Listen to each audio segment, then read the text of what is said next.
خلاص يا نادية، انت طالق، قالها بهدوء. لكن هدوءه كان بيوجع أكتر من أي صريخ. عينيه كانت مليانة شك وخذلان لمجرد إني رديت على كومنت من عميل بيشكر في شغلي على صفحة مشروعي الصغير اللي بعمله من البيت. شريف جوزي مشكلته ما كانتش العصبية، مشكلته كانت الغيرة. غيرة بتخنقه وتخنقني معاه. بيحبني، بيحبني لدرجة العبادة، بس حبه كان حب تملك. كل صحابي الولاد قطعت علاقتي بيهم، وقرايبي الرجالة بقيت بتكلم معاهم بحساب. وحتى شغلي اللي كان كل طموحي بقى مصدر للشك والرعب في حياتنا. المرة دي كانت التالتة، الطلقة اللي قضت على كل حاجة. بصيت له وقلت له بصوت مهزوز: علشان كومنت؟ بعت بيتنا علشان كومنت؟ هز راسه وهو مش قادر يبص في وشي وقال لي: الراجل ده بيكلمك كده ليه؟ انت ازاي تسمحيله؟ ساعتها أيقنت إننا وصلنا لطريق مسدود. وجودي معاه في نفس البيت ما بقاش ممكن ولا بقى حلال. لميت هدومي في شنطة واحدة، وهو واقف مكانه بيتفرج عليا زي التمثال. ملامحه كلها ندم، بس غروره وغيرته كانوا أقوى من إنه يقول لي استني. خرجت من البيت وأنا حاسة إني مش بس بسيب بيتي، أنا بسيب روحي اللي فضلت أحافظ عليها منه لسنين. أنا رحت عند أهلي، وطبعا استقبلوني بصدمة وزعل. أبويا كان عايز يروح له يضربه، وأمي كانت بتعيط على حالي وحال بنتي الصغيرة ليلى. في الناحية التانية عرفت بعدين إن شريف دخل في حالة انهيار، ما كانش بياكل ولا بيشرب، وقفل على نفسه أوضتنا وما بقاش يكلم حد. لما فاق من صدمته وبدأ يدور على حل، كل الشيوخ اللي سألهم قالوا له نفس الكلمة اللي نزلت عليه زي الصعقة: لازم تتجوز راجل غيرك جواز شرعي كامل، وبعدين يطلقها، وساعتها بس تقدر ترجعها لك. الفكرة كانت هتجننه، إزاي مراته حبيبته تبقى في حضن راجل تاني؟ الفكرة نفسها كانت كفيلة إنها تقتله. شريف كان خجول ومنطوي، ما قدرش يروح لخطابة زي بطل القصة اللي فاتت. عمل حاجة أصعب، راح لعمي أخوه الكبير وحكاله وهو منهار. عمي زعقله وبهدله على تسرعه وغيرته اللي دمرت بيته، وبعد تفكير طويل قاله بحزن: مفيش غير حل واحد لو عايز مراتك ترجعلك. في راجل أرمل ساكن جنب الجامع، اسمه الأستاذ أمين، راجل فاضل ومحدش سمع عنه كلمة وحشة. هكلمهولك، ربنا يسترها. الأستاذ أمين، الاسم لوحده كان غريب. لما عمي جه وبلغ أبويا بالخطة، أبويا رفض تماماً وقال له بنتي مش لعبة.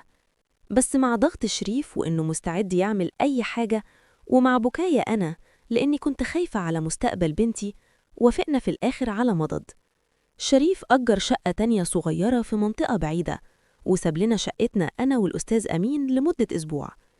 لما شفته أول مرة اتصدمت.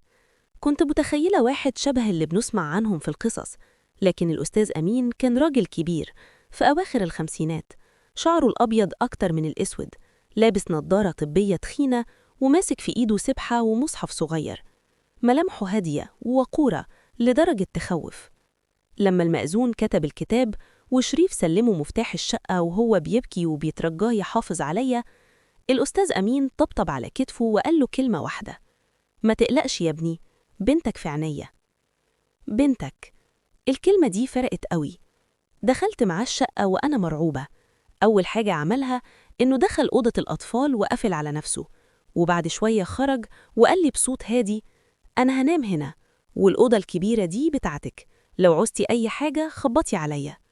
ومن غير ولا كلمة زيادة سابني ودخل. الأسبوع ده كان أغرب أسبوع في حياتي. ما كانش فيه هزار ولا ضحك ولا محاولات للكلام، كان فيه صمت وهدوء واحترام غريب. كل يوم كان بيصحى يصلي الفجر ويقعد يقرأ قرآن في البلكونة، بيفطر لوحده، ولما بحضر الغدا كان بياكل في صمت ويقول لي تسلم إيدك، ويدخل أوضته تاني. في اليوم الثالث كنت قاعدة في الصالة ماسكة الموبايل وبقلب فيه بملل، لقيته خرج وفي إيده كتاب وقال لي: الكتاب ده ممكن يعجبك، أحسن من تضييع الوقت في الموبايل. كانت رواية، خدتها منه من غير كلام وبدأت أقرأ، والأول مرة من سنين حسيت إني بعمل حاجة لنفسي. بقى كل يوم يديني كتاب، وبدأنا نتكلم، مش عننا، عن الكتب، عن الأبطال، عن الأفكار، عن الأحلام. كان بيسمعني باهتمام حقيقي وهو بيهز راسه. سألني عن مشروعي، مش بغيرة زي شريف، لكن بفضول. قعدت أحكي له عن أفكاري وطموحي إني أكبره، والأول مرة حسيت إن في حد شايفني نادية، مش بس مرات شريف. في الأسبوع ده محدش لمسني، محدش حتى بصلي بصة ليها معنى. بس في الأسبوع ده أنا اتغيرت، عرفت قيمتي وعرفت إني كنت دفنة نفسي بإيدي علشان أرضي غيرة راجل بيحبني غلط. لما الأسبوع خلص شريف كان هيموت ويرجعني. جالي عند بيت أبويا ومعاه الدنيا كلها هدايا، بس أنا ما كنتش نادية القديمة. بصيت في عينيه وقلت له: أنا هرجع لك يا شريف، بس مش هرجع نادية اللي أنت تعرفها، أنا هرجع بشروط. ملامحه اتغيرت وقال لي: شروط إيه؟ قلت له بقوة اكتشفتها في نفسي فجأة: أولاً، هتتعالج من الغيرة دي عند دكتور نفسي. ثانياً، شغلي ده هيكبر وإنت اللي هتشجعني وتدعمني، ولو سمعت منك كلمة شك واحدة تاني مش هتشوف وشي. ثالثاً، ثقتك فيا يا تكون موجودة بنسبة 100%، يا إما كل واحد فينا يروح لحاله، لأن اكتشفت إني أستاهل أتحب صح. شريف كان مصدوم، عمره ما شافني بالقوة دي. بكى قدامي لأول مرة في حياته وحلف إنه هيعمل كل اللي أنا عايزاه بس أرجع. وفعلا الأستاذ أمين طلقني بهدوء زي ما اتجوزني بهدوء، ورجعت لشريف. رحلتنا كانت طويلة وصعبة، وشريف راح لدكتور نفسي زي ما وعدني. بيتنا ما بقاش جنة في يوم وليلة، لكن بقى بيت حقيقي فيه احترام وثقة ومشاركة. اتعلمت إن التغيير لازم يبدأ من جوانا، وإننا ما نقبلش نعيش في سجن حتى لو كان معمول من حب. دي كانت قصتي النهاردة متابعين الكرام.